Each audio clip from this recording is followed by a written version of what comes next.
Sir, there is a danger on the Federal Highway of Ilorin-Jeba Road. The Federal Highway cut across certain villages, and unfortunately, in the design or whatever the Federal Highway then, cut across there was certain villages, intersection, and unfortunately, overhead pedestrian or overhead bridge along that side. And day in, day out, the villagers, the commuters on that road, every blessed day, there is an accident, which has cost a lot of lives and properties. Distinguished colleagues, Senator Mustafa had actually hinted me on this issue last week. Is it the view of the Senate that he be allowed to proceed? Those in support say aye. Those against say nay. The ayes have it. You may quickly proceed. Thank you, sir. Senate President, distinguished colleagues, I rise to... No, I just want to know whether you complied with the circulation of the copies of the motion. Yes. The clerk is circulating it now. Have you circulated a copy?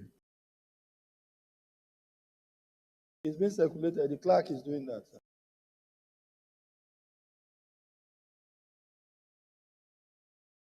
Okay, so continue. Okay, sir. They are circulating the copies now. Sir, the Okolowo intersection on the Ilorin-Jeba Federal Highway in Ilorin South and West local government areas of Kwara State serves as a gateway for the movement of goods and people between the northern states and southwestern states of Nigeria. This intersection serves as a crucial link connecting Jeba, Mokwa, Abuja, Kogi State, Ogbomoso, Kishi, Saki, Oyo, Ibadan, Lagos State, Kayama, Barutin, and various towns in Kwara.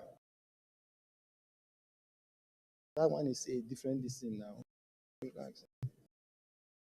Don't instruct me now.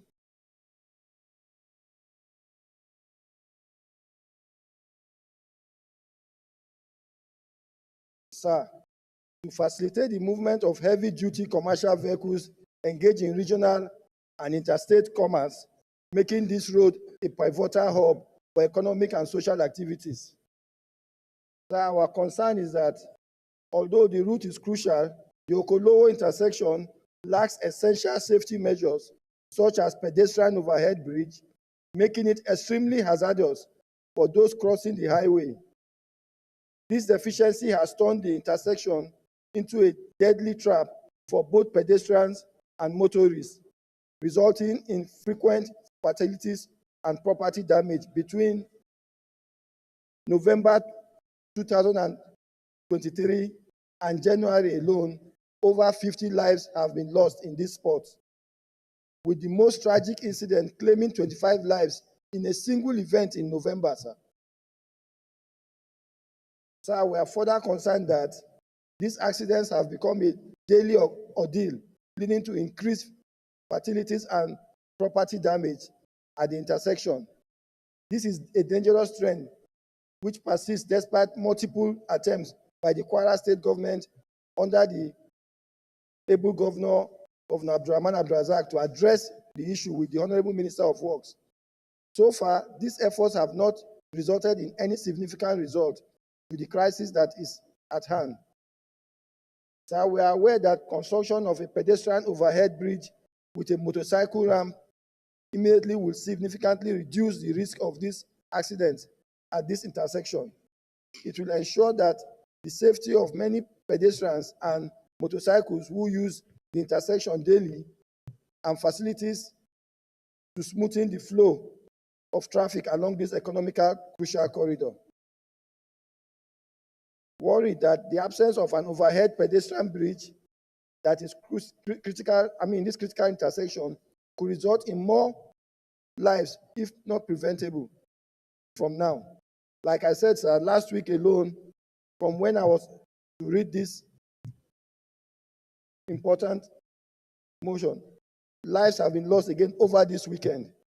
So I will please urge accordingly that the Senate should resolve to urge the federal government through the Federal Ministry of Works to include the construction of the pedestrian bridge and motorcycle ramp as a part of the ongoing effort to rehabilitate the Ilorin-Jeba Federal Highway and urgently commence its immediate construction to prevent further loss of lives and ensure public safety.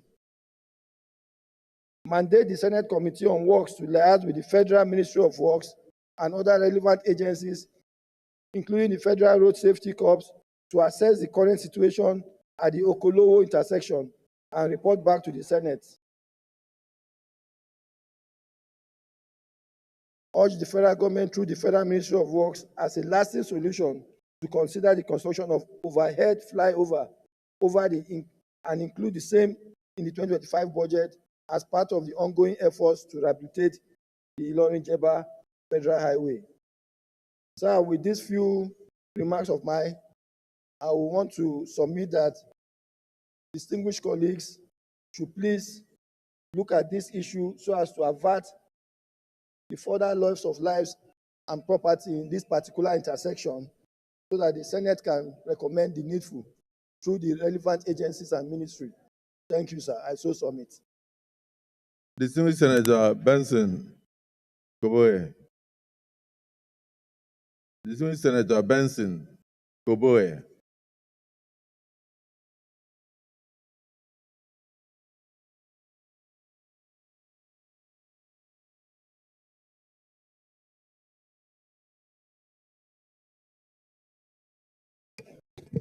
Your Excellency, distinguished Senator Kombowe Friday Benson, Yes, please speak out a little. I hereby second the motion.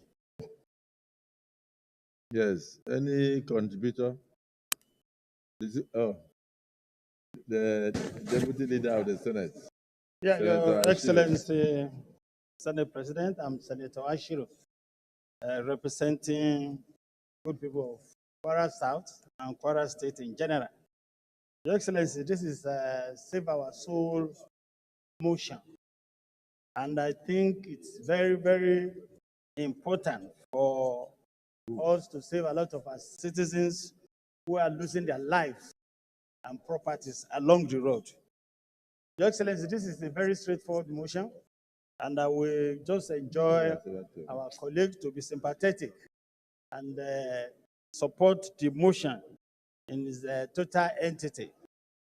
The road is a federal government road, and is an important road linking the people of southern states with the north. And what happened really is that there is a design error in terms of the fact that the city grew beyond the limit that was anticipated. And I think as it's moved by the motion, we should all support it in its total entity. Thank you for allowing me to contribute. Distinguished colleagues, I think this is very straightforward. It's a single request to construct a pedestrian bridge in order to save lives on the Oko-Olowo intersection on the Ilorin-Jeba Federal Highway. So we go straight into the prayers.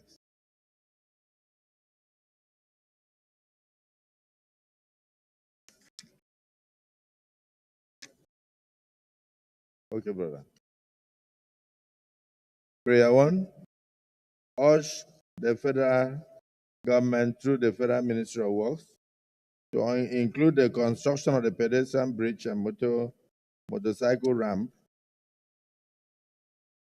as part of the ongoing efforts to rehabilitate the Ilorin-Jeba Federal Highway and urgently commence its immediate construction to prevent further loss of lives and ensure public safety.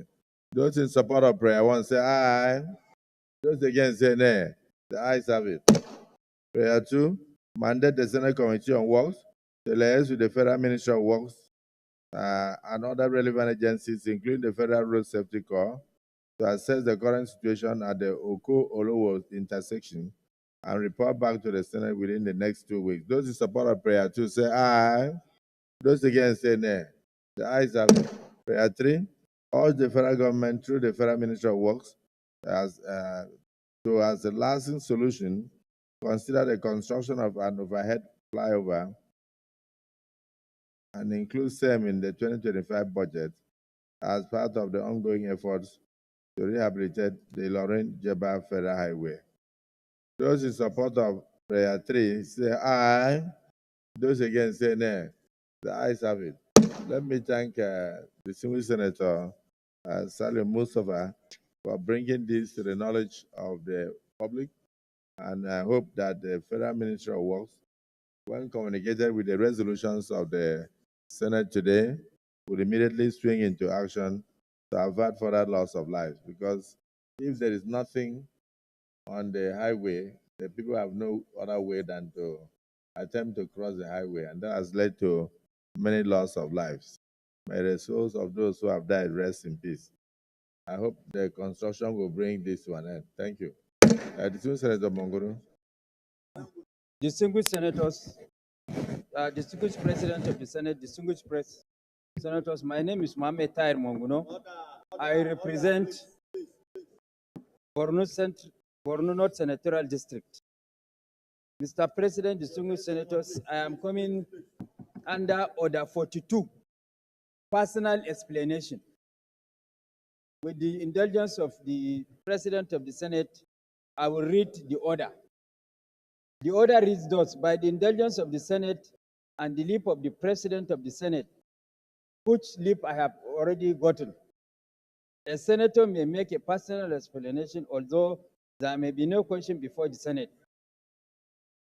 But no controversial matter may be brought forward, nor may debate arise upon the explanation. The terms of the proposed statement shall be submitted in detail to the President of the Senate when his leave to make it is sought.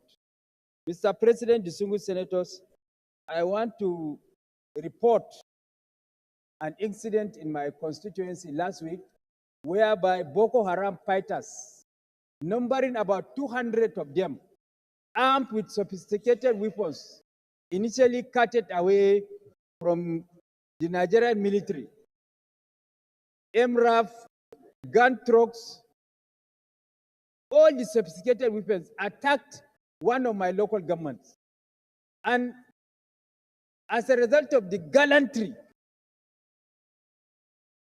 zeal, determination, and patriotism exhibited by the Nigerian military, they were able to not only repel the attack on that local government, they succeeded in neutralizing half of those Boko Haram that came fully armed, determined to take over that local government, and then seize most of the sophisticated weapons that they came along with to attack our soldiers. So because of this bravery, an act of gallantry that the military exhibited in the course of this attack, there is a need for the Senate to acknowledge this gallantry and also thank them for what they have done, because this will serve as a veritable tonic for them to do more. That is what I want to bring to the notice of the Senate, to commend them for the act of gallantry that they have done. Thank you. But just as you were commending the military, I received correspondence from Mr. President on the for the confirmation of the new Chief of Army Staff. So your point of order is sustained. Now, I join you and the Senate to commend the gallantry of our soldiers and pray that God will keep them safe as they strive to keep Nigeria one and stop the insurgents who are trying to divide the country. Almighty Allah bless them and keep them while fighting for our cause. So let me just read the correspondence very quickly. Distinguished Senator Godswill Akpabio, GCON, President of the Senate, confirmation of appointment of Lieutenant General O.O. Oluide as Chief of Army Staff. In accordance with the provisions of Section 218, subsection 2 of the Constitution of the Federal Republic of Nigeria 1999, as amended, and Section 18, subsection 1 of the Armed Forces Act, I am pleased to forward for confirmation by the Senate the appointment of Lieutenant General Oluyede as the Chief of Army Staff of the Federal Republic of Nigeria. Lieutenant General O.O. Oluyede has been serving diligently in an acting capacity since his appointment. He has displayed exceptional leadership, professionalism, and unwavering commitment to the security and continued stability of our nation and the progress of our armed forces. His qualifications, experience, and contributions to the Nigerian Army and the nation at large make him well suited for this important role. While I am confident that the Senate will consider and confirm the nominee expeditiously, please accept, distinguished Senate President and distinguished senators, the assurances of my highest consideration. Yours sincerely, Bola Ahmed Tinubu, President, Commander-in-Chief, Armed Forces of the Federal Republic of Nigeria. So it's good that the new Chief of Army Staff in acting capacity is starting on a good note.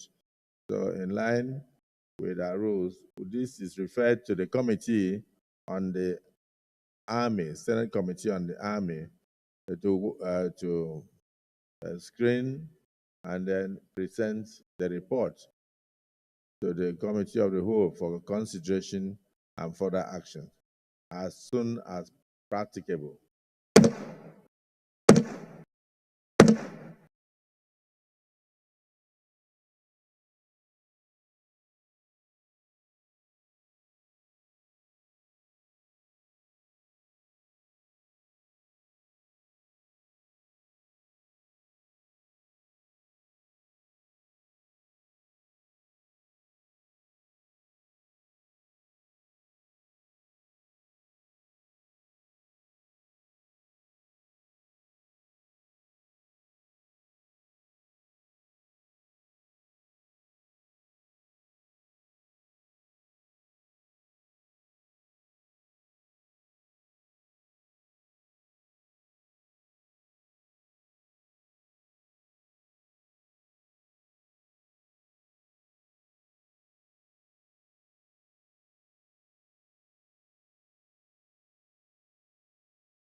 Leader of the Senate.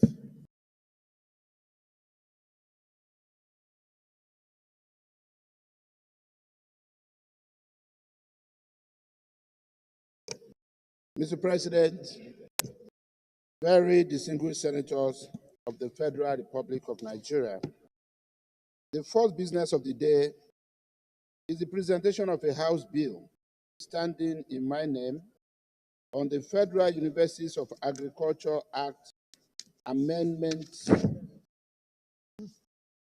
Bill. Mr. President, you may wish to invite the Clerk of the Senate to read the short title of the bill. Clerk of the Senate. Mr. President, distinguished senators, Federal University of Agriculture Act Amendment, HB 530, first reading. Distinguished colleagues, Federal Universities of Agriculture Act Amendment Bill 2024, HB 530. First reading taken. Leader of the Senate.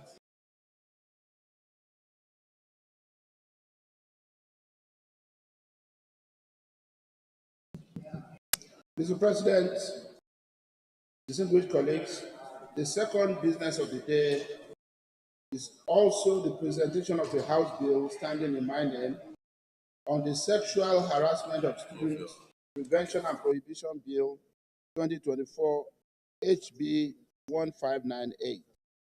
Mr. President, you may wish to invite the Clerk of the Senate to read the short title of the bill. Clerk of the Senate.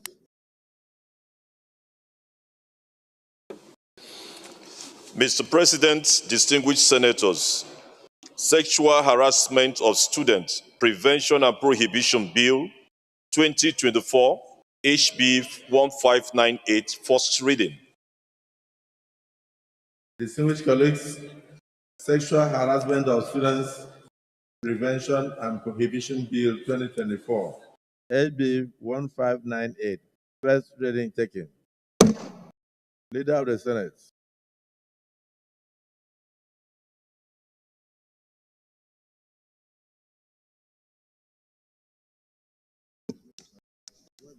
Mr.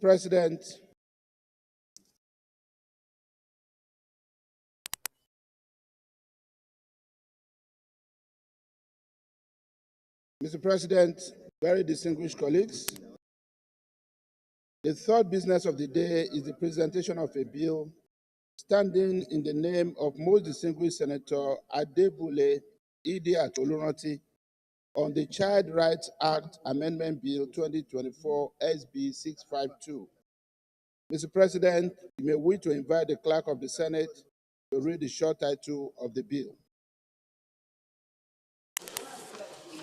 Clerk of the Senate. Mr. President, distinguished senators, Child Rights Act Amendment Bill 2024 HB 652, first reading.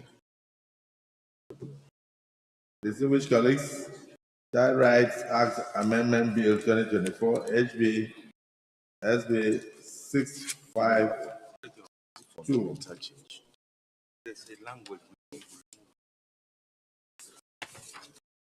First reading taken. Leader of the Senate. Mr. President, very distinguished colleagues, the fourth business of the day is the presentation of a bill standing in the name of most distinguished Senator Daniel Olugbenga on the Constitution of the Federal Republic of Nigeria 1999 Alteration Bill 2024 SB 654. Mr. President, you may wish to invite the Clerk of the Senate to read the short title of the bill. Clerk of the Senate.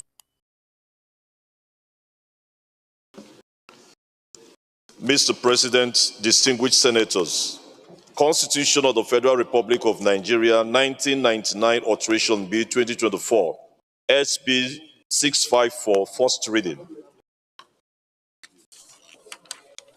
Distinguished colleagues, Constitution of the Federal Republic of Nigeria 1999 Amendment or Alteration Bill 2024 SB 654, first reading taken. Leader of the Senate. Prudent sleep is still okay. It's not an intentional error.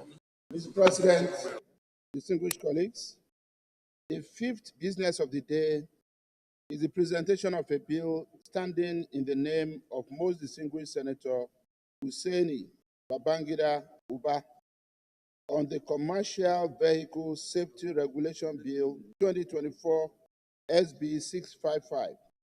Mr. President, you may wish to invite the Clerk of the Senate to read the short title of the bill. Clerk of the Senate. Mr. President, distinguished senators, Commercial Vehicle Safety Regulation Bill 2024 XB 655, first reading. Distinguished colleagues, Commercial Vehicle Safety Regulation Bill 2024 SB 655, first reading taken. Leader of the Senate.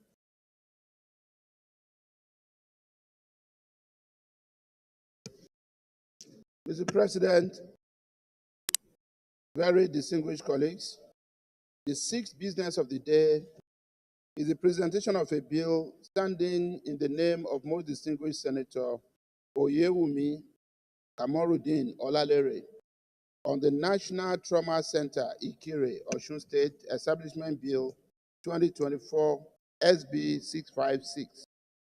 Mr. President, you may wish to invite the Clerk of the Senate to read the short title of the bill. Clerk of the Senate. Mr. President, distinguished senators, National Trauma Center Ikire, Osun State Establishment Bill 2024 SB 656, first reading. Distinguished colleagues, National Trauma Center Ikire in Osun State Establishment Bill 2024, SB 656, first reading taken. Leader of the Senate.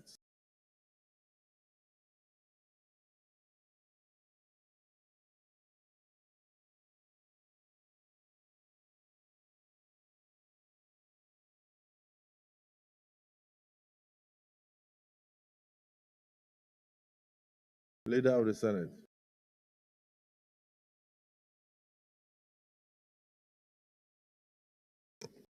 Mr. President, very distinguished colleagues, the first order of the day is a motion standing in my name on the urgent need to correct the slip regarding the removal from office of the chairman of the Code of Conduct Tribunal for misconduct. Mr. President, with your permission, I wish to move the motion. Please proceed.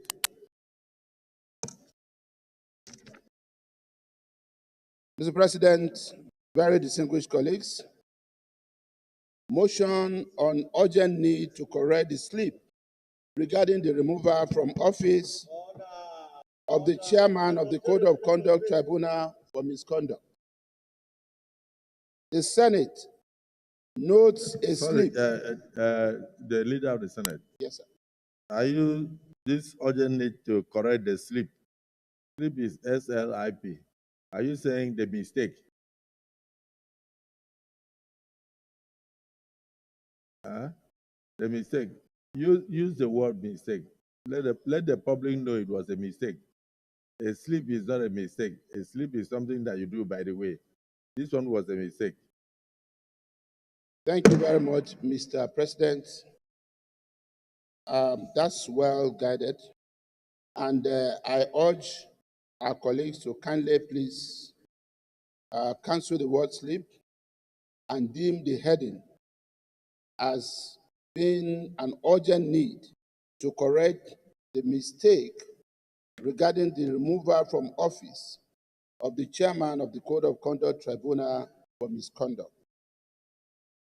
The Senate notes a mistake in its earlier resolution adopted at its plenary sitting of Wednesday, 20th November 2024, regarding the removal from office of the chairman of the Code of Conduct Tribunal, Mr. Yakubu Danladi Umar, for misconduct. Senate also notes that it has become necessary for the Senate to adopt this motion to correct this mistake to prevent confusion in the future. And Senate recalls that upon its resolution, invoked Section 157 of the Constitution of the Federal Republic of Nigeria, 1999, instead of paragraph 17, sub 3 of Part 1 of the 5th Schedule to the Constitution of the Federal Republic of Nigeria, 1999, as altered, as the basis for the removal from office of the chairman of the Code of Conduct Tribunal, Mr. Yakubu Danladi Umar.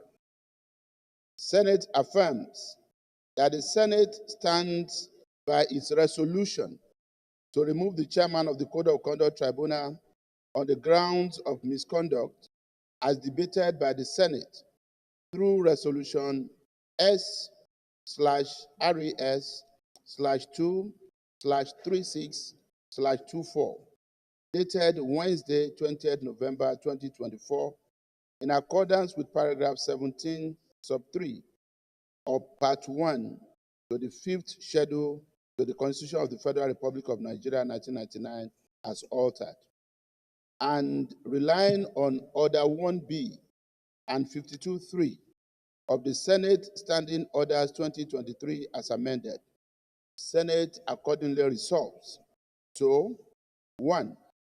Invoke the appropriate constitutional provisions as enshrined under paragraph 17.3 of Part 1 of the 5th schedule to the Constitution of the Federal Republic of Nigeria 1999 as altered, and Section 22, sub 3 of the Code of Conduct Bureau and Tribunal Act, Cap C-15, Laws of the Federation of Nigeria 2004, as the constitutional and statutory basis for its resolution S/RES/2/36/24, dated Wednesday, 20th November 2024, regarding the removal from office of Mr. Yakubu Danladi Umar as the Chairman, Code of Conduct Tribunal for misconduct.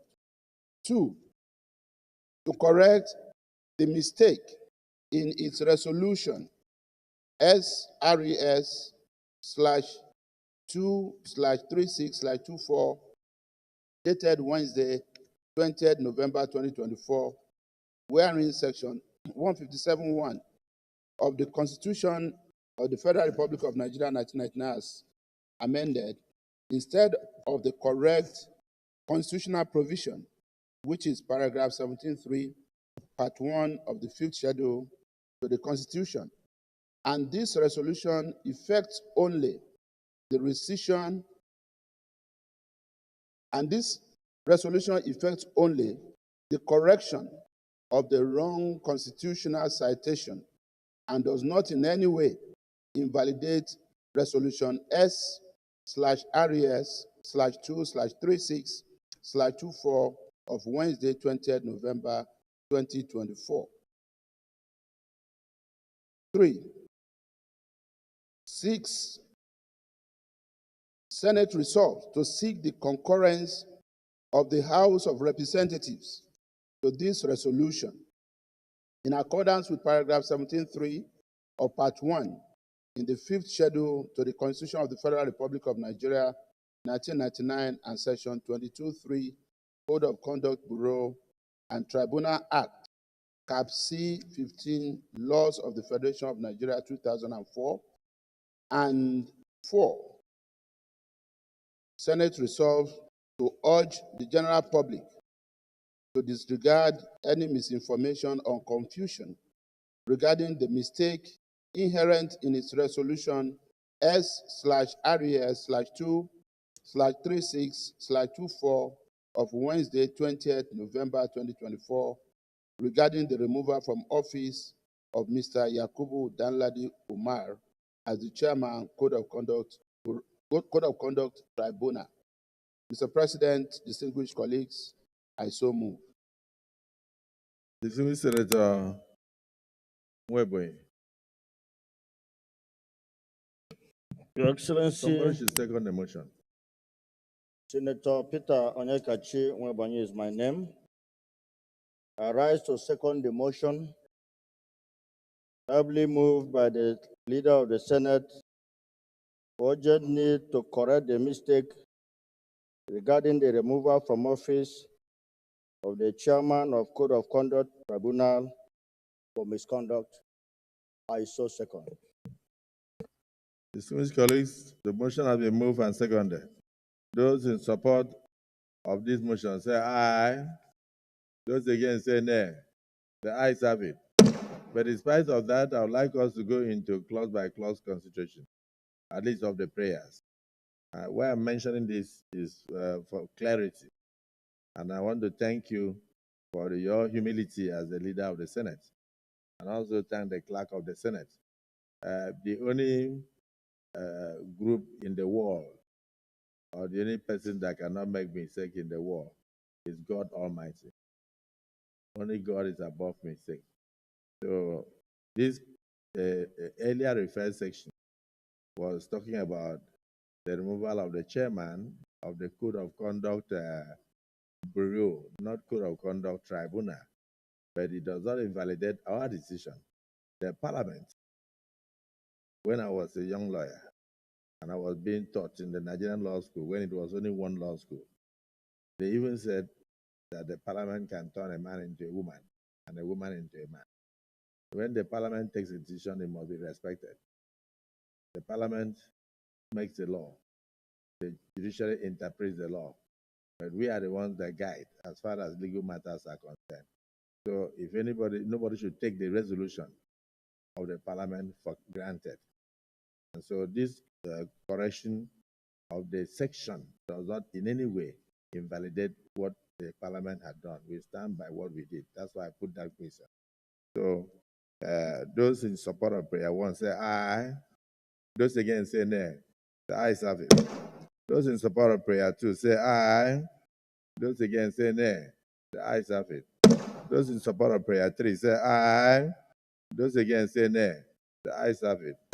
Those in support of prayer four say aye. Those against say nay. The ayes have it. Let me thank the leader of the Senate once again for his humility and for recognizing that he is not God and that anybody can make a slip. Actually, I can now use that word, slip. But for the purpose of the public, I wanted them to know that the particular section earlier quoted in that resolution was a mistake because of the aspect of Code of Conduct Tribunal, Code of Conduct Bureau, and all that. So the slip was also very relevant. It's just that I wanted it for clarity so that people will know that even the Parliament can make a mistake and correct itself. That's what we have done today. So the resolution removing the chairman of the Code of Conduct Tribunal from office remains valid by virtue of what we have done today. Those in support of the removal of the chairman of the Code of Conduct as already indicated in our earlier resolution say aye. Those against say nay. The ayes have it, they are not here. So the man is still removed from office. In line with that resolution, we now seek the concurrence of the House of Representatives. Leader of the Senate. Thank you, Mr. President. Very distinguished colleagues. The second order of the day is the second reading of the Shehu Idris Federal University of Health Sciences and Technology McAfee Establishment Bill 2024, SB 529. Distinguished senators will recall that the bill was read for the first time in this chamber on Wednesday, 17 July 2024. Mr. President, you may wish to invite most distinguished Senator Khalid Ibrahim Mustafa to move the motion for the bill to be read a second time. Distinguished Senator Khalid Ibrahim Mustafa. Before you proceed, just a question. Is this a private university or a federal university? It's not a private university. Huh? It's not a private university. Is it a federal university? No, we're trying to upgrade it to federal university now from state university. No, is it a federal university or a private university? No, it's not a private university. Is it a federal university or a private university? It's not a university as at now. It is not yet a university. If it's not yet a university, it's not. Are you trying to establish it as a private university or as a federal university? As a federal university. Federal university, and yes. You start by naming it after an individual. Already the name is there as a state-owned institution. Can we step this down for further consultations? Those in support that we step it down for further consultations say aye. Those against say nay. The ayes have it. The reason is very simple. If you are trying to establish it as a federal university, you shouldn't come with the name of an individual. It has a location. If it is in Sokoto, if it is in Kepi, you use that location. If, in the opinion of the federal government, after it has been assented to by Mr. President, they decide to honor any individual in that state, they can now name the university after that individual.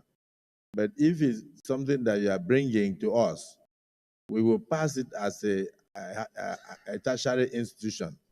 We will not start by naming it after an individual, because we need to know whether that individual had discovered education or whether he won a Nobel Prize or something before we start by naming the. Mr. President, I can just make a correction. Distinguished, you have to understand that if it's a private university, you can give it any name. But if it's a federal institution, let the federal government, after it has established that institution, give it a name. Distinguished Senator Yaya, please, you've been in that institution for a long time. Can you give more light so that we guide future senators? Well, your own position, Mr. President, cannot be faulted because ownership of the university is a public university. It's only the federal government that can give names to university or institutions that it owns. But people, maybe pressure groups, can advise the federal government, but you cannot put it in an act. It's after the act has been validated by the National Assembly and assented to by the President. Then the President, in wisdom, will respond to whatever claims other people have to naming the university. Thank you, Mr. President. Well guided. Your explanation is sustained. Yes. Leader of the Senate. Mr. President, your observation, clearly, sir, is very valid. But for this purpose, sir, I just wanted to clarify so that it does not become a precedent. This institution is an existing institution. It's a public institution, already existing, and government had already named it as indicated. The federal government name it? Yes, sir. So what this bill, state government, what this bill... The federal government name it? Sir, well, if what we are trying to say now is that it's the federal government that will have to rename it, okay, that's another thing. But I just wanted to clarify that. He's not trying to establish it as a state institution. That was why I asked. I said, is it a federal university or a private university? If it's a private university... He wants an upgrade, that's it. If he wants an upgrade, then he has to use the name of where it is located. It is only the President of Nigeria or the Ministry of Education that can decide to name it after an individual. And that is only after it has been established as a federal institution. But if you are trying to give a law to the institution, which is a state institution, it is not here. It is in the State House of Assembly. It's the State House of Assembly that will pass the bill into a law signed by the governor. But if it's a federal university, we will handle that, and then the president will assent to it, and then it will become a federal institution. It is after it has become a federal institution that the federal government can go ahead. Another naming ceremony. Yes, of course, the state government can make an appeal to the federal government that, oh, we already had a name for it. That name should be sustained, but not the Senate. The Senate cannot pass a federal institution with a name named by the state governor, and then we impose it on the federal government. I hope you are guided. That is well explained, sir. Thank you. Yes, go ahead. Yes. Yes, Senator Oshimole. Mr. President, I agree entirely with what you have said, but just to draw our attention that I think if you go through our record, if this is a mistake, we have committed that mistake before. This Senate passed David Umahi University. No, we have not. We did not. We didn't? We did not. You were not here. I'm a detention, sir. Okay. No, I'm happy if it wasn't there. Because I thought it was wrong, but I didn't want to say anything. Were you here? Yes, I'm meditating it, sir. No, you were not here. But I'm meditating it, sir. Everywhere you were here. What But I'm happened? happy that it was not done like this. But It was there was a bill like that before us. No, it was stepped down by the Senate. Ah, okay. That we cannot pass Very well, sir. Very well, sir. a federal institution with a name. Very well, sir. Thank you. Leader of the Senate. Next item.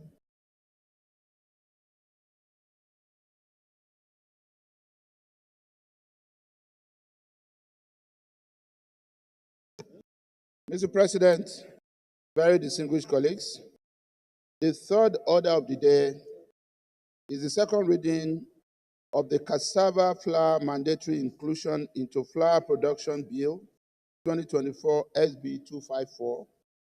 Distinguished senators will recall that the bill was read for the first time in this chamber on Wednesday, 8 November 2023. Mr. President, you may wish to invite most distinguished Senator Saliu Mustafa to move the motion for the bill to be read a second time.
This, yes, distinguished Senator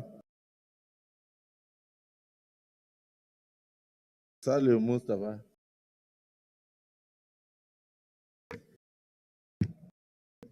Your Excellency, the Senate President, distinguished colleagues,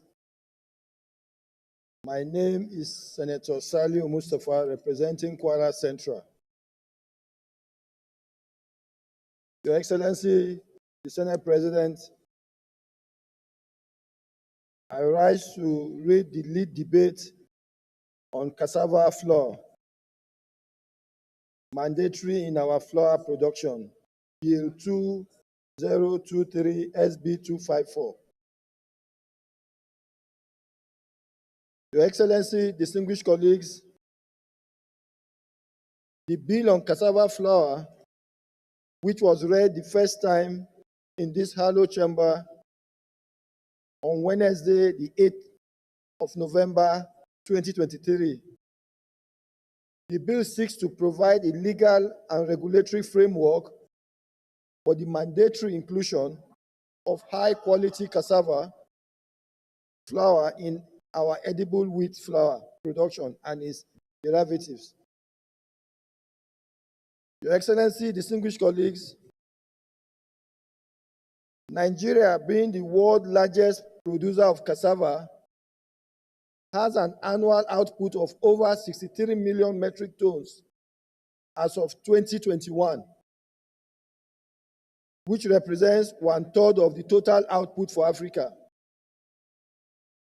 Nigeria can take advantage of this high demand of cassava in both domestic and industrial use, locally and in international markets, which is also now used for new energy.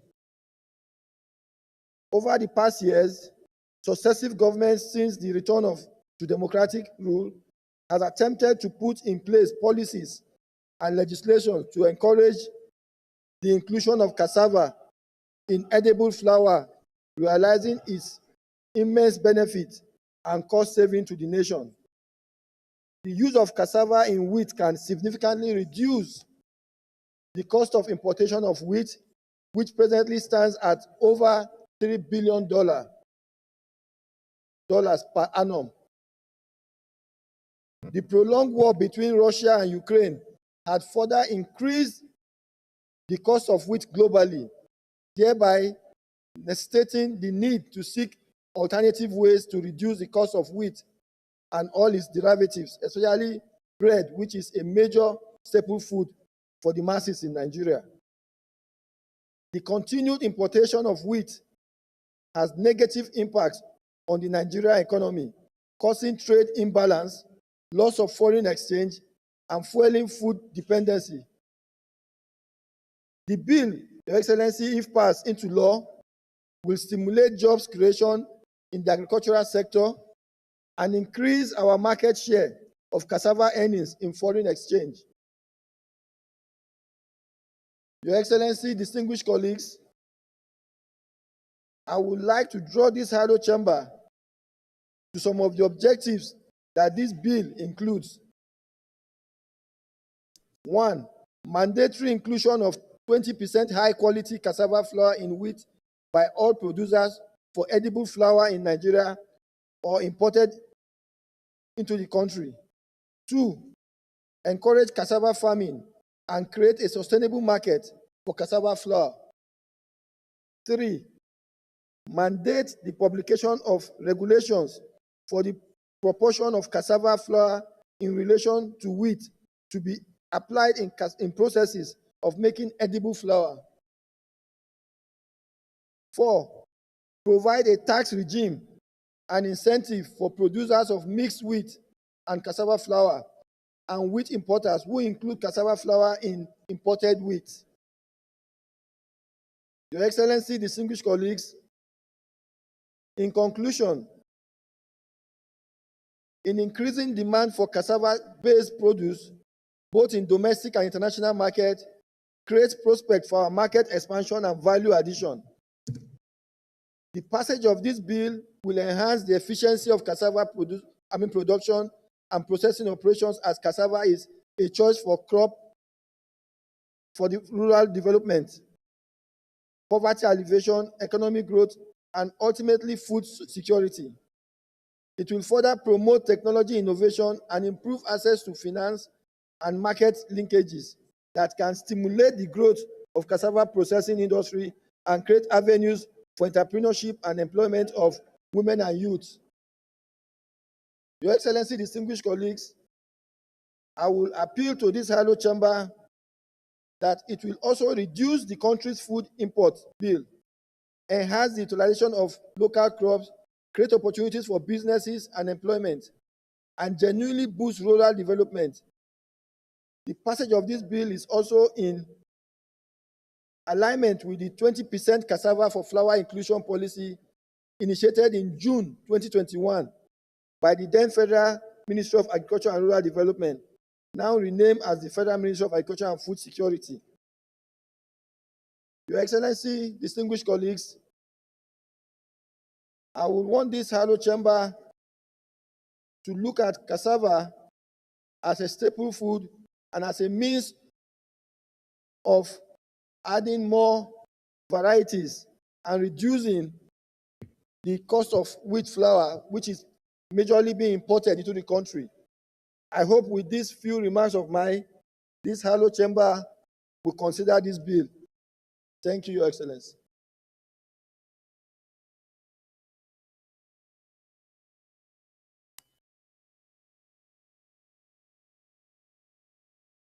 Distinguished Senator Monguno. Distinguished President of the Senate, distinguished senators, my name is Mohamed Tahir Monguno. I represent Borno North Senatorial District. I can vividly recall, as chairman of the Agri Committee in the House, when the then Minister of Agriculture, Mr. Adesina, who is now the chairman of the African Development Bank, came up with this Managing Director. managing director of African Development Bank, came up with this policy of cassava inclusion in our bread. And the main thrust of this policy, Nigeria being one of the largest producer of cassava, most of our cassava lie west, and because of that, in order to encourage cassava farmers, a mandatory provision or policy was made to the effect that bakers will include certain percentage of cassava while baking their bread, in order to carry along cassava farmers and not to allow cassava to waste, because this will go a long way in creating more employment and then generating much needed revenue to the coffers of government. And that is the main thrust behind that policy. Of course, the advantages, the about $3 billion United States dollars per annum and what have you, it's already been listed in the brief of argument submitted by the sponsor of the bill. So I think this bill is apt and germane, and I urge my colleagues to support the second reading of this bill. The Senate President Emeritus. Thank you very much, Mr. President. Very distinguished colleagues. My name is Ahmed Lawan. I represent Yobe North Senatorial District. Mr. President, I have two perspectives for this debate. One, if we don't have good and favorable soil and climate that will support production of wheat in Nigeria, then going for cassava, 10% of cassava in bread, is a very good policy. Mr. President, distinguished colleagues, if, however, we can produce wheat in Nigeria, we can, in that respect, have the whole of the wheat that we need to produce our bread in Nigeria. And there will be no need to compel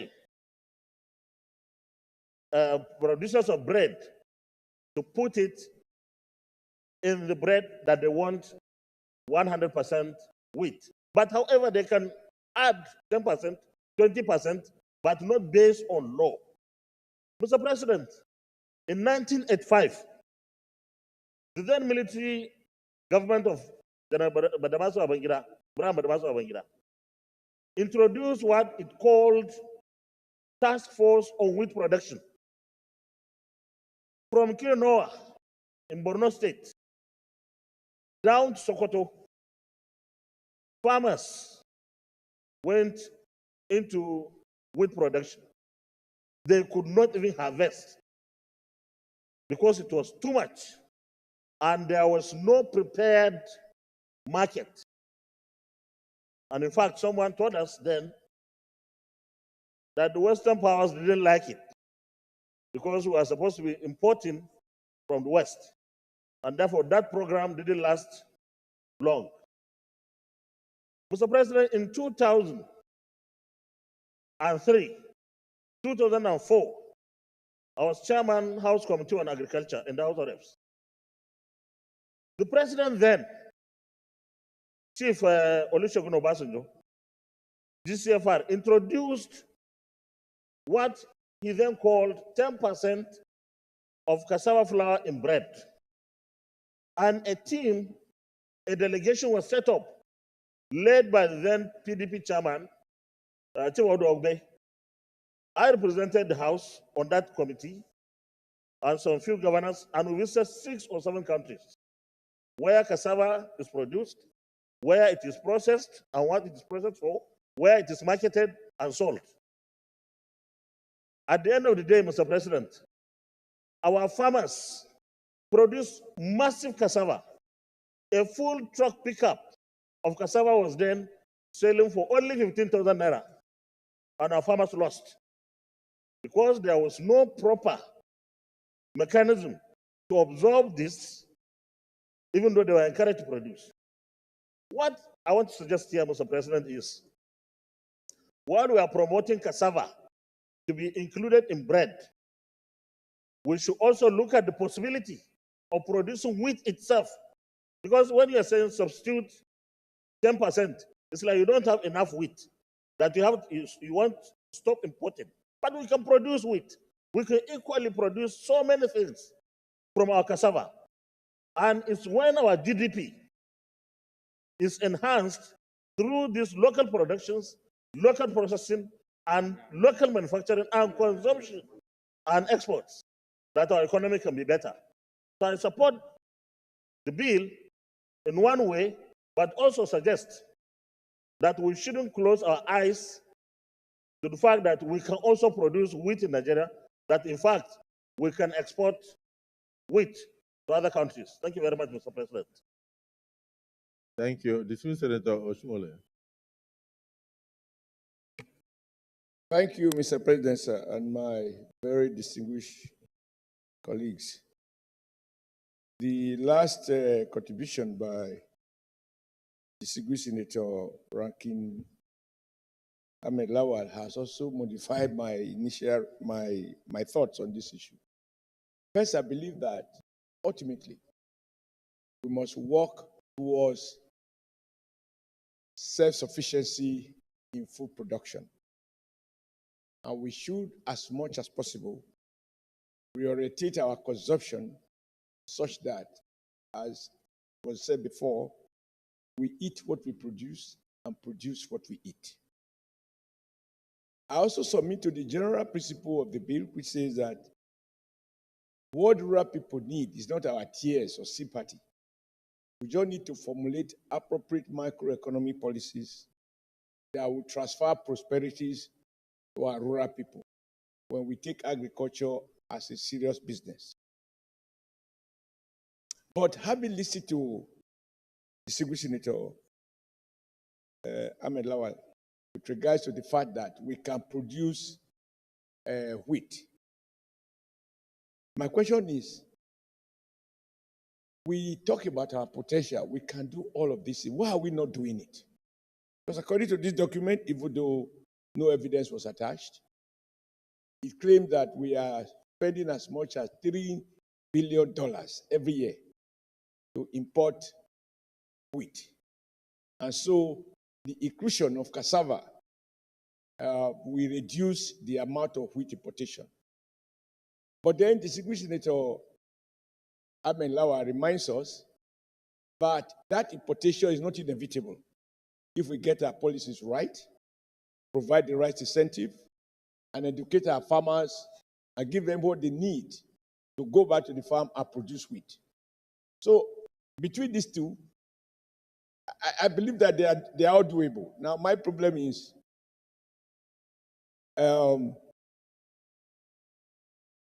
Senator Lawa said we shouldn't do it by law. Sometimes I don't like too many laws. Because we're forced there, you have to go to court. Persuasion seems effective, but in this environment, persuasion oftentimes doesn't work. So given that we can do both, encourage wheat production as they are suggested, and I'm 100% in support of that. Because I can just imagine if people in those parts of the country where wheat production is viable are encouraged and they have incentive and protection so to do, we will be dealing with poverty without giving them handout. On the other hand, those parts of the country as well, I'm sure, also do produce cassava. There is no part of Nigeria where cassava production is not viable. And so it is not to choose one against the other. Public policies should seek to promote both. Unfortunately, and it bears repeating, if the textile industry was flourishing and growing, they need a lot of cassava to produce starch, which you need for Siri to wear the kind of tapu he's wearing. So my conclusion, therefore, is whatever we can do to encourage and provide incentive, because if we just make the law will be lied here. At best, you send somebody to prison if there's a breach, but that may not translate to whatever. So let's encourage cassava production by adopting his recommendation. On the other hand, simultaneously, let's encourage the production of wheat. Because the foreign powers that adopt these things in our country, they will do everything possible. In some part of the country, they subsidize wheat. They even throw excess into the sea, just so that their farmers get ready market. That is how they achieve food sufficiency. But here, when our farmers overproduce, the price crash, then they move away. And 10 years later, we come back. Like you said, during the military, there have been huge debate about the need to reduce our dependence on imported wheat. So whatever we can do, and I'm not so sure now after listening to him, I think there must be some additional reflection we need to do as to how to couch this law so that we are not promoting one at the expense of the other, since both are viable in this country. I thank you. Good news, all over Nigeria, you can produce cassava. I'm not so sure whether wheat is available all over. But however, wherever it is, let's be seen to work to promote rural economy in all its ramifications. Thank you, Mr. President. Yes, your submission has even confused you because you are neither here nor there. Yeah, on the one hand, you believe that policy can also promote inclusion of 10% of cassava.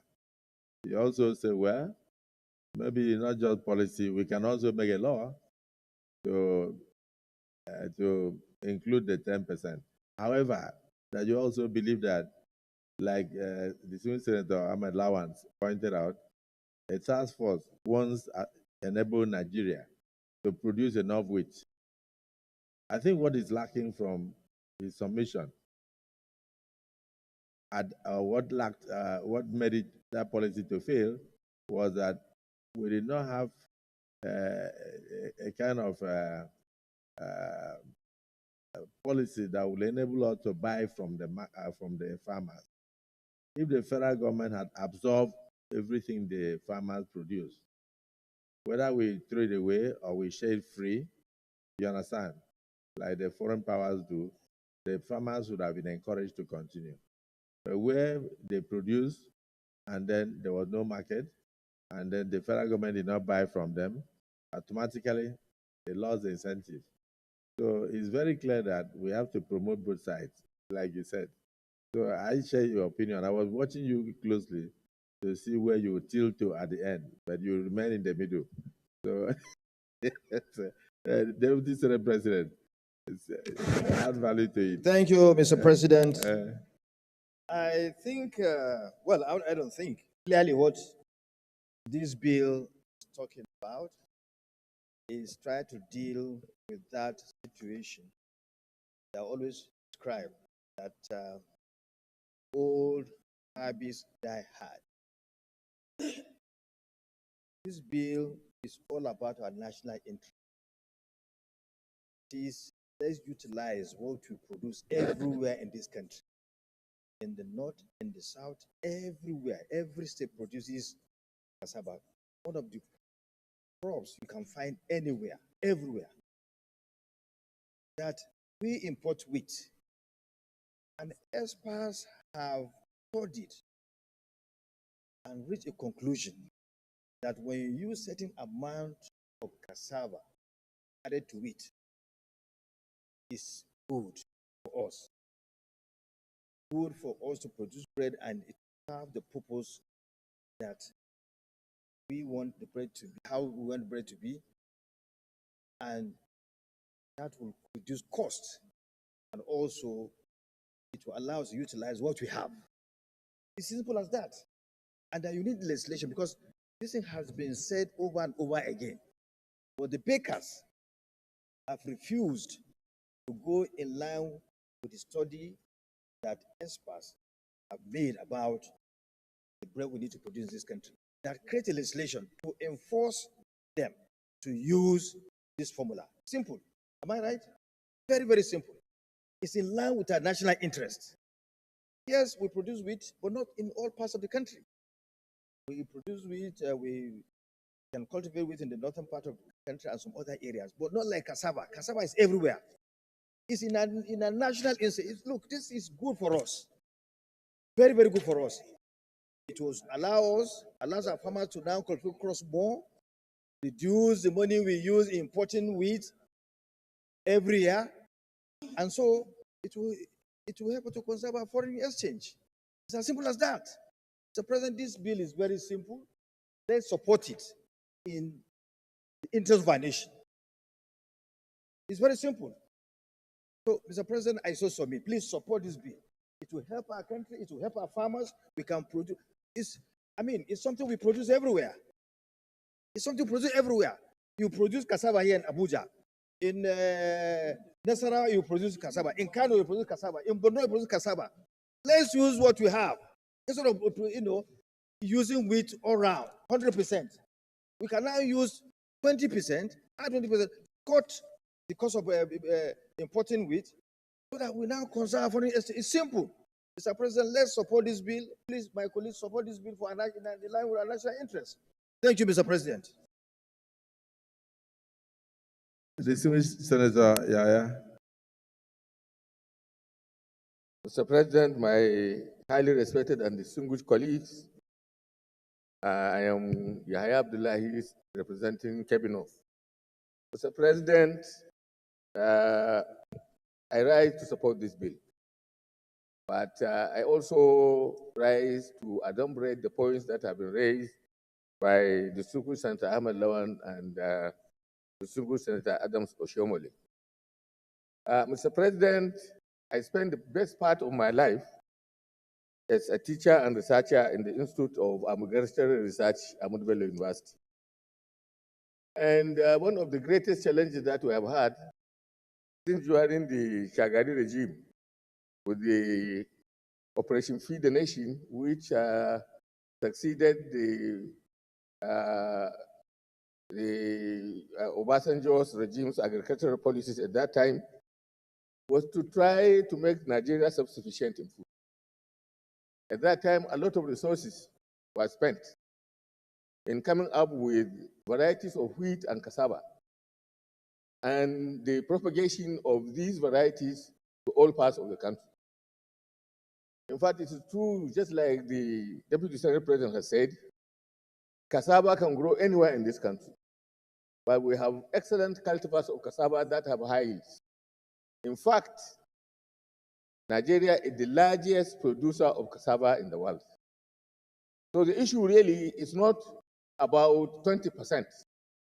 I know that in the Institute for Agricultural Research, in the Agricultural Research and License Services Institute of that university, so many studies were made on the suitability of several cassava varieties in mixture with maize for the baking and production of so many commodities. In fact, at a point, the Obasanjo administration at that time, before the Shagari regime, even made it mandatory for the brewing industry to reduce their content of barley in favor of maize and guinea corn.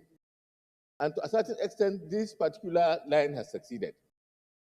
Wheat, on the other hand, like Senator Ahmed Lawan has said, can be grown in this country, and Nigeria can be self-sufficient in wheat.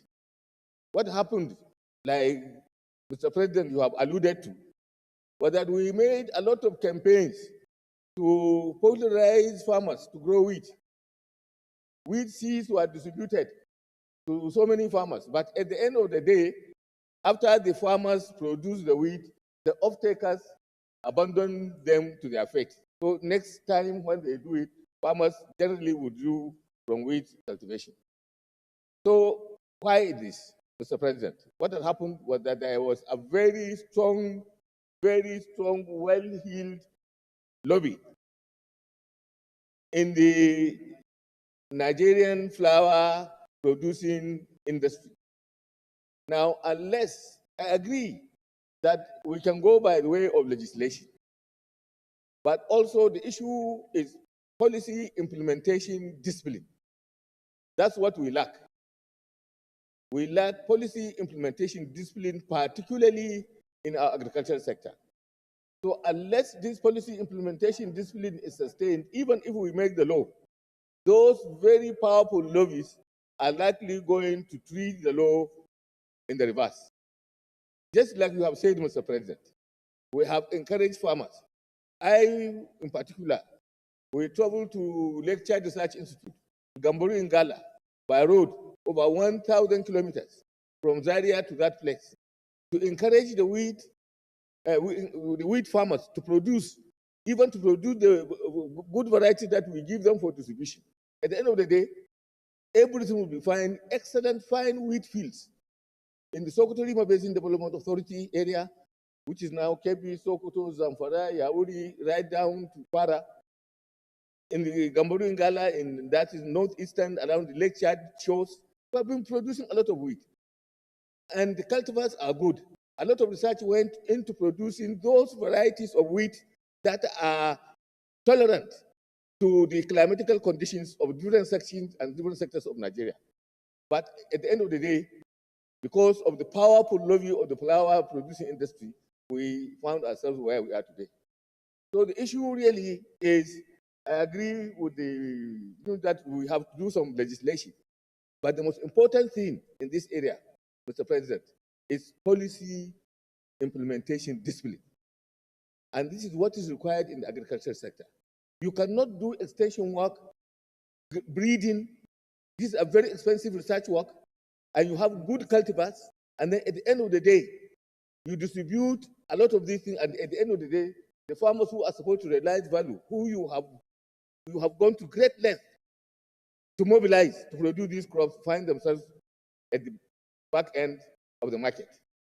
So, Mr. President, as much as I support this particular bill, I think we as legislators and you as one of the most important policy makers, I think should encourage the Ministry of Agriculture and the President, draw the attention of the President, that in the area of agricultural production and agricultural utilization, so that we can reduce costs associated with imports of agricultural raw materials, we need policy discipline, and we need the President and the National Assembly to put their feet down to ensure that what we encourage and we spend national resources on are not thwarted by the power and persuasive capacity of the lobbies that are associated with importation of these products. I thank you, Mr. President. Thank you. So sometimes the policies are thwarted by the power of the lobbyists who are benefiting and profit sharing from importation of the products. But like I said, whatever we do, we must have a way where the federal government can become the off-taker. Let the farmers produce, whether cassava, whether wheat, and then we buy bulk from them. Even if it means in periods of scarcity, we release free to the consumers, to Nigerians. They need the food anyway. And so that it will encourage farmers to produce. So if they do so, then there may not be any need for any mandatory law. But at the same time, it's also good to have the mix, so that we don't run into a situation whereby, for instance, I think it was Ukraine that was producing a lot of the wheat, almost 1/3 of the wheat of the world. When they went into the war, the price of bread all over skyrocketed because of the war with Russia. So Nigeria should also come back with that task force to task our farmers to produce. But this time, we should have a policy where we can buy from them if there is excess, so that it will encourage them. Because if they produce and then they end up losing, then the incentive will not be there. Distinguished Senator Ome and Senator Nengi, if there is anything you want to add, just one more minute so that we go into other items. Thank you, Mr. President. My name is Senator Victor Ume. I represent Anambra Central Senatorial District.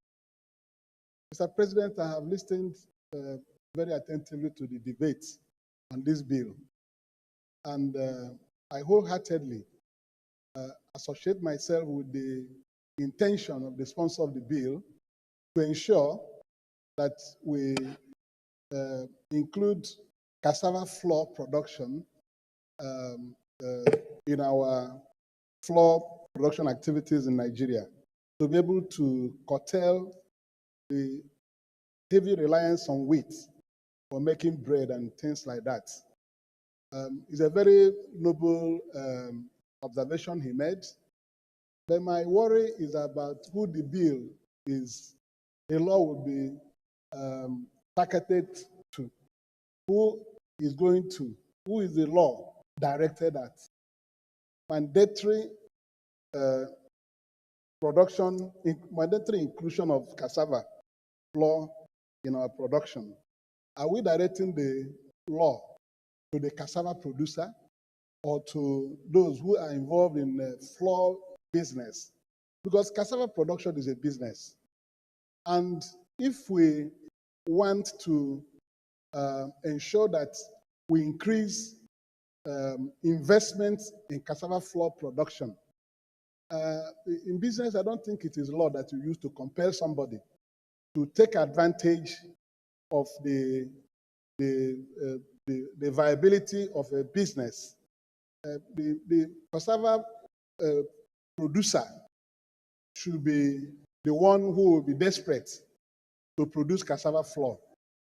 If we pass this law, for example, my question will be, who is it directed at for enforcement? Because this thing we are doing is something I believe verily that will be promoted and supported through policy, government policy towards encouraging people to go into cassava flour production as a template to reduce total reliance on wheat for production of bread and allied things. So I know that from the proponents of the speeches already made, people are saying we support, we support. I don't want to oppose my friend who is sponsoring this bill, but we have to look at the person this law is directed at. Mandatory inclusion.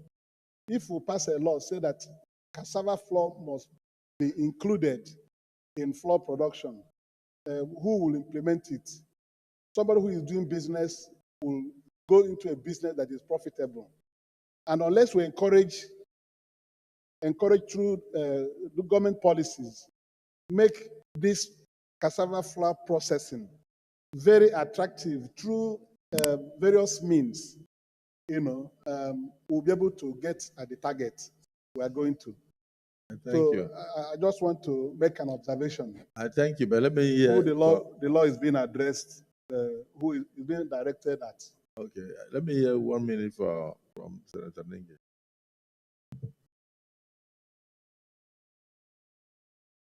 Oh, thank you. Thank you, Mr. President. My name is Senator Abdul Ningi, and I represent Bauchi Central of Bauchi State. Mr. President, this is a bill about cassava, and therefore, in the argument being debated, we look at the merits of why this bill is necessary and why this bill is important.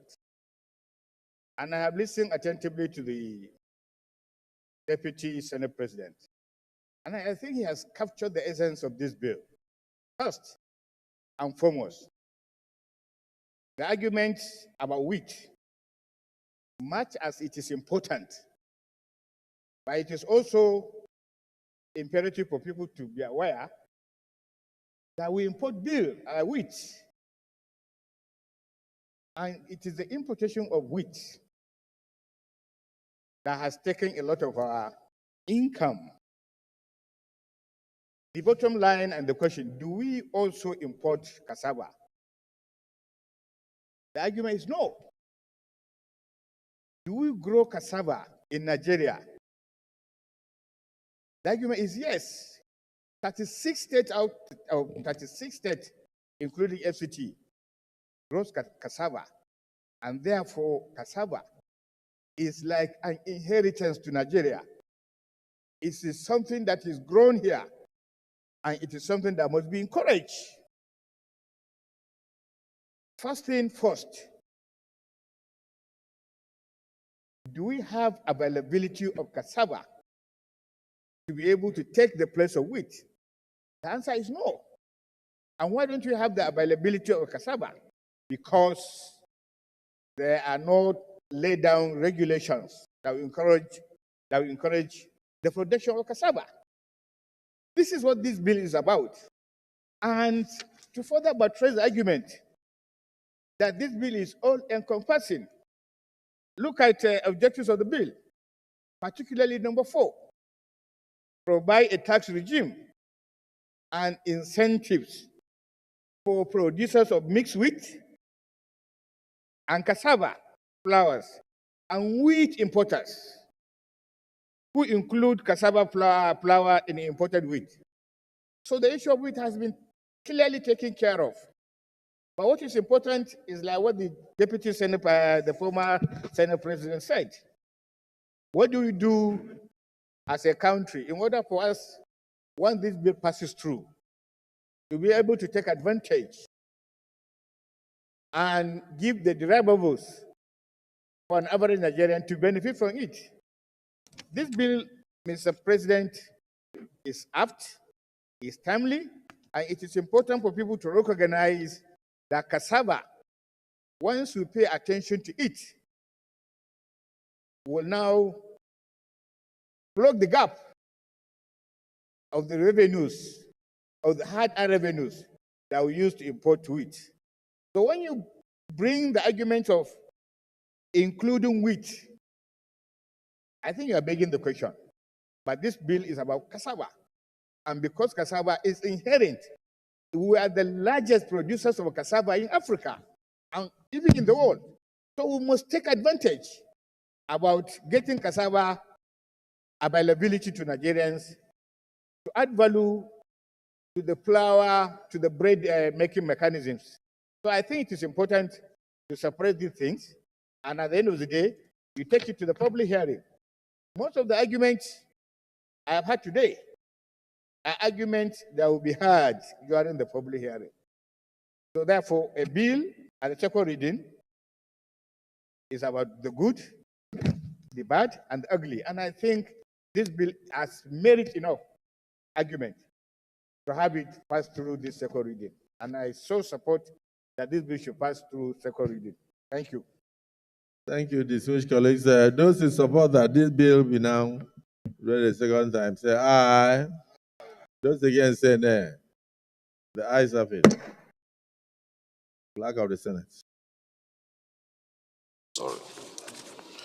Mr. President, distinguished senators, a bill for an act to provide for the inclusion of cassava in flour and its derivatives and for other matters connected therewith 2024 SB 254 second reading.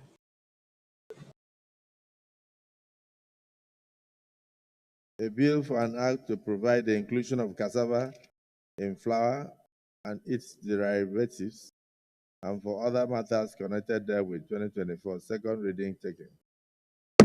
This bill is now referred to the Committee on Agriculture, Agricultural Production Services and Rural Development to report back to the Senate in 4 weeks. Leader of the Senate.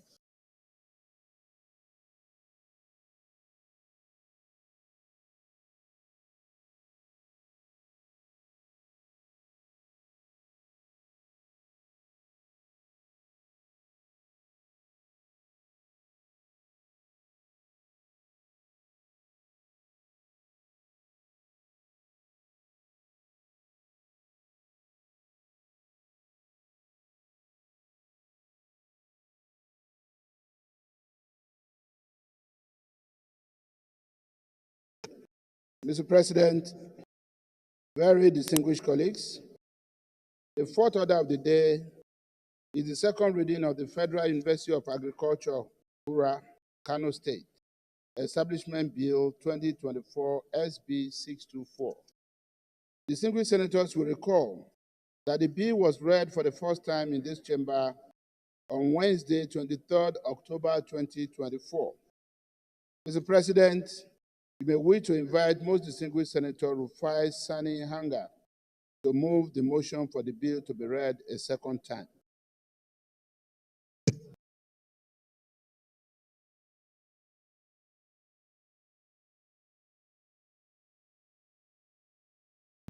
Distinguished Senator Rufai Hanga.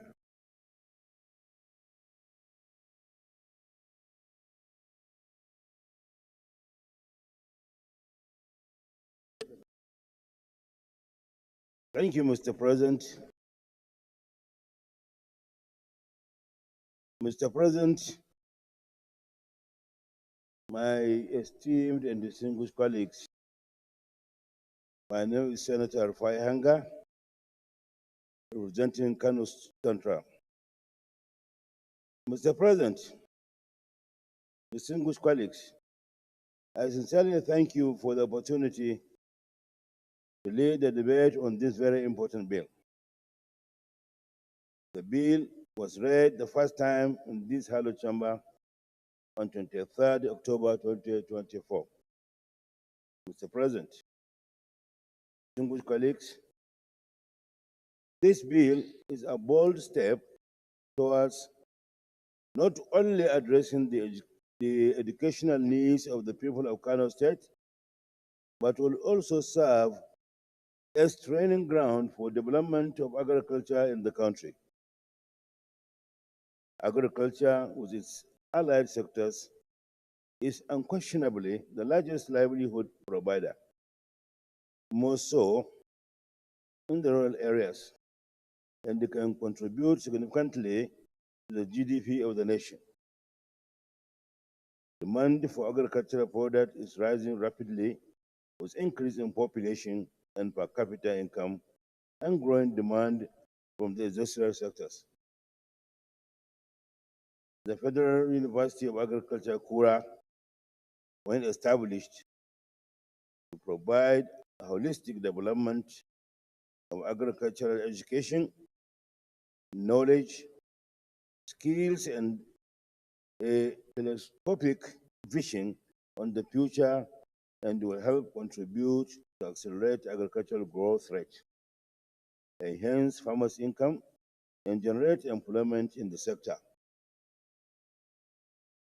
Mr. President, my esteemed colleagues and friends, the objective of the university when established are A, to encourage the advancement of learning and to hold out to all persons without distinction of race, creed, sex, or political conviction the opportunity of acquiring tertiary education in agriculture.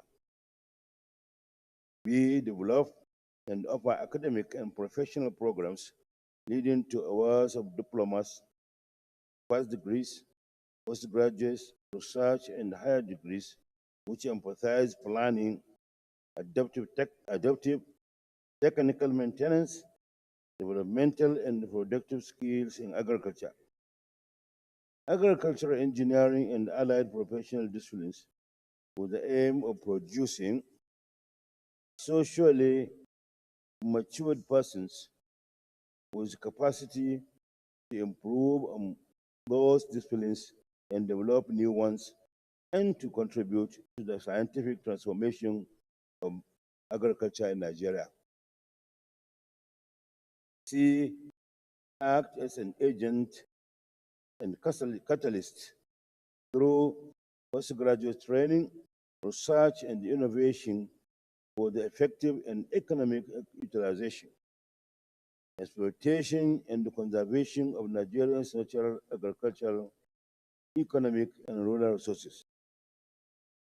D, offer to general population as a form of public service the results of training and research in agriculture and allied disciplines, and to foster practical application of those results. E, establish appropriate relationships with other national institutions involved in training, research, and development of agriculture. F, identify the agricultural problems and needs of Nigeria to find solutions to them within the context of overall national development. G, provide and promote sound basic scientific training as a foundation for development of agriculture in Nigeria, taking into account indigenous cultures and the need to enhance national unity. H, encourage and promote scholarship and conduct research in restricted fields of learning and human endeavor. I, relate its activities to the technological, social, cultural, and economic needs of the people of Nigeria, and undertake any other activities appropriate for an agricultural university of a higher standard.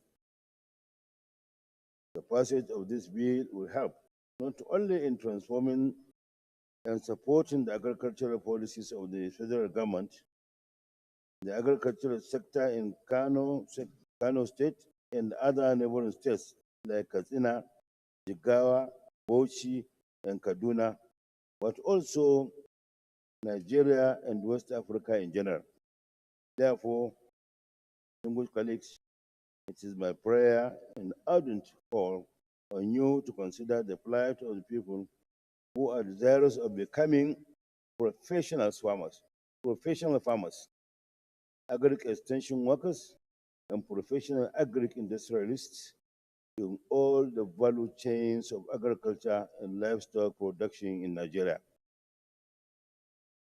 Present, my esteemed colleagues and friends, let me also stress The fact that the location of the university, Kura, is instructive, as it is the hub of agriculture in Kano State, and the establishment of the university will clearly register and promote the presence of federal government in the area, and will help to restore and strengthen the students' sense of belonging to this nation.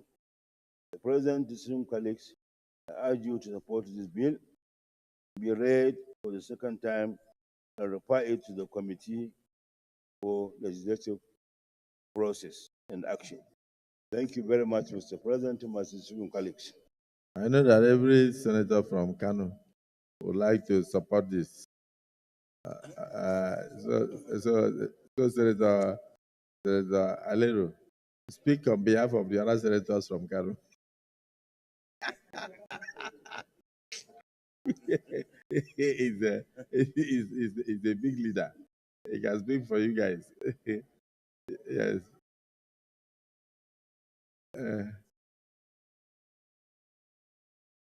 Thank you, Mr. President, my distinguished colleagues. Mr. President, this is beyond Kano. Yes. Because we are talking about Nigeria. The university is meant to serve the interests of Nigeria and even beyond Nigeria. Because as the mover of or the sponsor of the bill said, it's going to serve the whole of West Africa.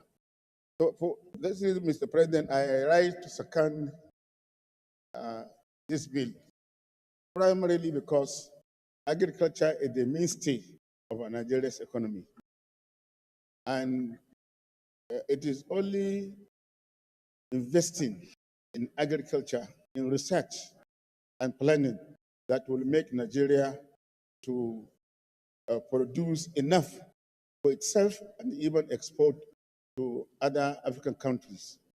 Right now, we're importing a lot of food, wheat, rice, maize. Mr. President, we have no business importing all these items. Once we concentrate on cultivating the available land we have enough resources in this country. The labor is there. We have very able-bodied men and women that can work in the farms. What is lacking, Mr. President, is support from sub-national and national government. And we should do all we can to ensure that we support the youth, the women, and people that are looking for jobs in order to develop agriculture. Mr. President had just returned from Brazil, where he made a very good outing, where I think over $2.5 billion worth of investment are coming into Nigeria, and virtually all of it is coming into agriculture. So the bill has come at the right time, and I want all my colleagues to support it because it will accelerate agricultural production, and the area where the university is sited is well known to virtually all of us. There are all year round agricultural activity in that area. There is no dry season, no wet season. Farmers are always engaged in agricultural activity because we have irrigation schemes that were established as far back as 1976, 77 during the once era. I think, if I am not mistaken, Governor Audu Bako was the one that established all the dams in Kano. And Governor Rimi came and added some. And it is right now to establish a university in that area to accelerate agricultural production, where we can disseminate information regarding agricultural research through extension services that is seriously lacking in Nigeria.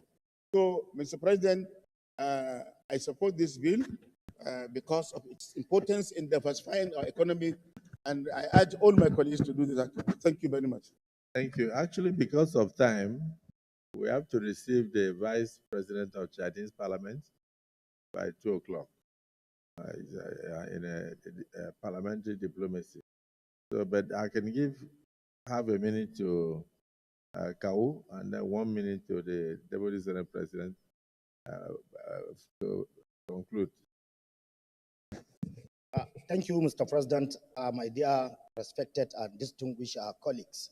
I am Suleiman Abrahaman Kau Sumaila, representing Kano South Senatorial District from Kano. Mr. President, I don't want to say much because my two August, Senator Paisananga and Senator Adamar Leru, said it all. But I have an information to share this parliament of necessity to have this kind of institution in Kura or in Kano state in general. Kura is part of Kano Central Senatorial District where my big brother is represented. Well, I am representing Kano South Senatorial District where the dams which feed Kura and remaining part of irrigation areas are from Kano South Senatorial District. And like what Senator Aleru said, since 1976 and subsequently 1990, when General Ibrahim Badamasi Babangida constructed the second largest dam in Kano, Chalawa, there was no additional work up to today for over 30 years. But Mr. President, my dear colleague, because of the necessity and the need for Nigeria to shift from the status quo to become self-sufficient country, Mr. President and Commander-in-Chief Bola Ahmed Tinubu, after I put the request on behalf of the people of Kano South Senatorial District, of course, some of the areas where the Senator Rufaisa Hananga is representing, he graciously approved our request for rehabilitation and reactivating our Kano irrigation scheme, starting from Arai, Rogo, Chalawa, Goje Dam, Tiga Dam, and Kapunchiri. Mr. President, in his wisdom and love for Nigeria to be self-sufficient in line with his renewed hope agenda, he approves a sum of 95 billion naira for us. For over 50 years, there was nothing around that area which you can say we benefited, more especially the irrigation area and the dam. Now, as the process is almost completed, 90% of the process is completed. Soon, as the contractors will mobilize to the site and will activate the dam and the irrigation area. Currently, in Tiga area, we have almost 9 hectares, which is there for almost 50 years. Now there was additional 6,000 hectares from Mr. President Bola Ahmed Asiwaju, and another 3,000 hectares from Karai, Rogo, and that angle up to Kiru, where the Rogo, where the Kura, where my Oga is pleading with this parliament to support this, the establishment of this university, are direct beneficiaries of all these 3 dams. Therefore, I am urging the people of this National Assembly to approve this request, to have this kind of institution in line with Mr. President's renewed agenda. Actually, on behalf of the 16 or almost 19 local government around that area, we appreciate and we thank, and we are looking forward to have a robust agricultural system which will sustain Nigeria, inshallah. Thank you, Mr. President. Thank you, my colleague, of supporting this kind of very important legislation. Thank you. Let me thank the Senator Kau for the information he has given to the Senate on the President's efforts to revive the agricultural potentials of Kano. You mentioned that he has approved about 95 billion for the rehabilitation of the major dam. And then the other 3 smaller dams are also being rehabilitated. I think this information is not known to the public. So this is very good, and I commend President Bola Ahmed Tinubu for what he has done, not just for the people of Kano, because any food that is produced in Kano can be sold anywhere. In the south, we depend on a lot of tomatoes that used to come from the north. It's insurgency that tended to reduce the quantity of yam, rice, tomato, particularly onions in the whole South. Everything used to come from Kano, Kaduna area. So now that Mr. President has put in such a chunk of funds to revive those dams, I can imagine the kind of agricultural renaissance that would take place there. So the university seems very apt. I'm only supporting it. Distinguished Deputy Senate President, Thank you, Mr. President. Mr. So President, he said, Senator Ningi said, when next you meet the president, don't talk only for Kano. That Bauchi is waiting for the same 95 billion.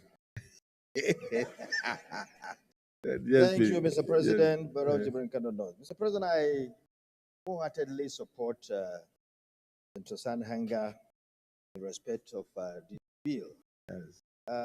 Kano is a state that can produce almost the food needed in this country, if given the support. And thank God we have a president who is willing to do that, and he has started to demonstrate his zeal to make sure that Kano and all other states that are using food for this country are supported. It's in line, with these that I support the establishment of this university. Kano can have more than 3 of this kind of university. It will be okay. I know I brought a bill here to upgrade the federal, or to upgrade Aduba College of Agriculture to University of Agriculture.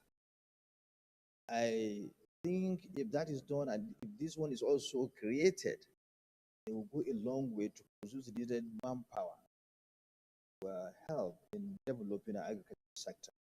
I said earlier by Senator Alero, because he's just like a Kanuma himself, every northern has a stake in Kano. A lot of his people, a lot of who are resident in Kano, businessmen, successful business people. I'm sure he also has a lot of interest in different sectors of economy in Kano. So he spoke just like a Kano man. This area has been proposed to site, to get this university sited there. It's an area where, agriculture is really practiced. You have, farmers who work around the year, produce food of all kinds, crops of all kinds. So if you give these farmers the opportunity to train in mechanized farming, that will help them, help in the production of food. It will kind of increase the food they produce in that area. So it is something that is good to get these 2 universities that we propose. I mean, about World College of Agriculture and this university. The more the merrier. They're even, we need even more than 2, because we practice agriculture in Kano State, and if given the chance, be able to produce the entire food needed by this country. So, Mr. President, I support this bill, and I commend him for bringing forward this bill. Thank you, Mr. President.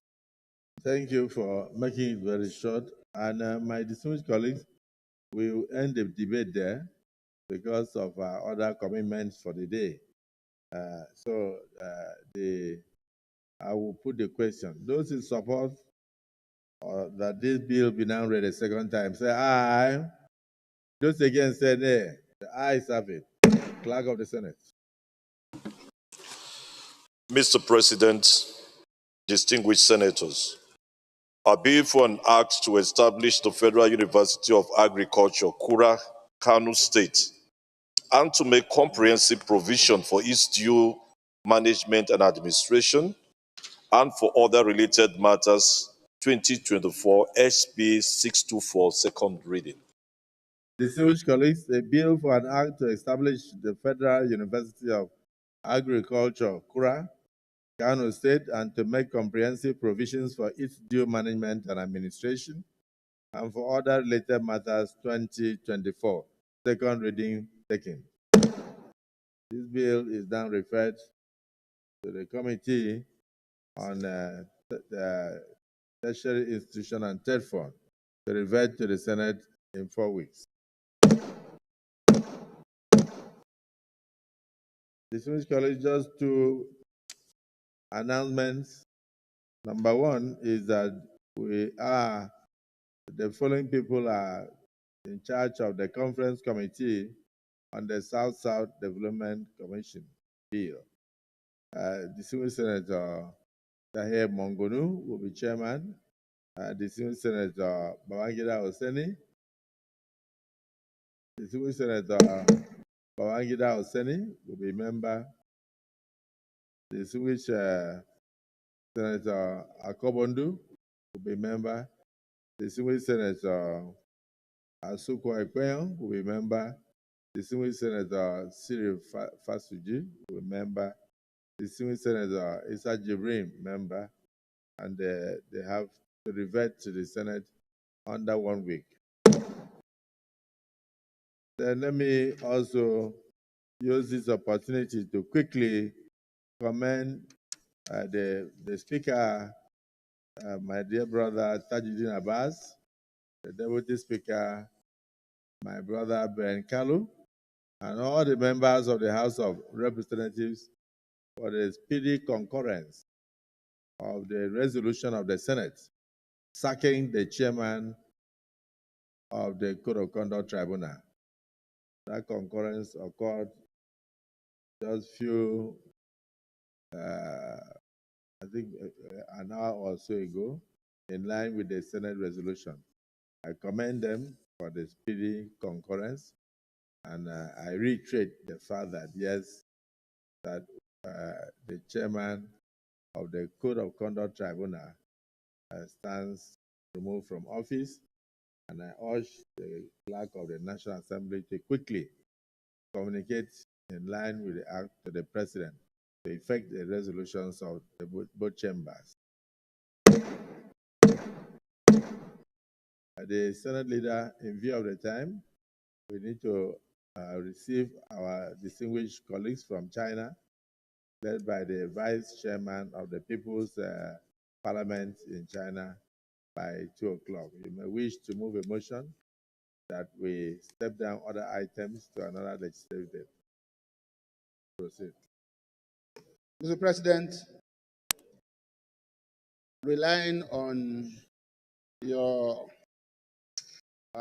information and the need for us to go and receive our colleagues from the Chinese Parliament, I stand to move that we stand down other items on the order paper till another legislative day, and further move that the Senate do stand adjourned till Wednesday, the 27th day of November 2024.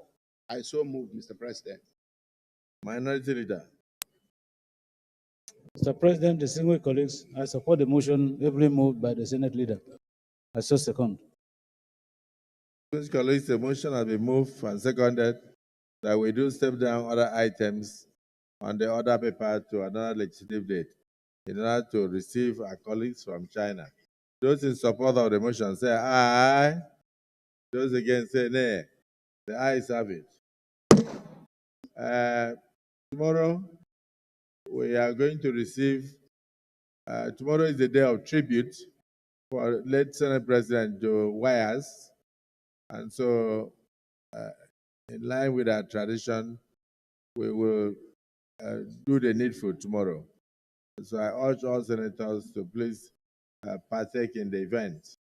And thereafter, the body will be taken to Calabar for lying in state at the stadium, and the night of tribute will also take place in Calabar.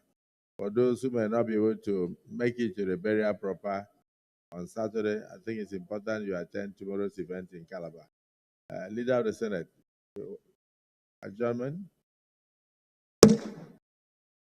I had moved, sir, and the minority there seconded. Yes. Thank you. So, distinguished colleagues, the motion has been moved and seconded by the minority leader that this Senate stands adjourned for the 27th day of November 2024 at 11 a.m. prompt.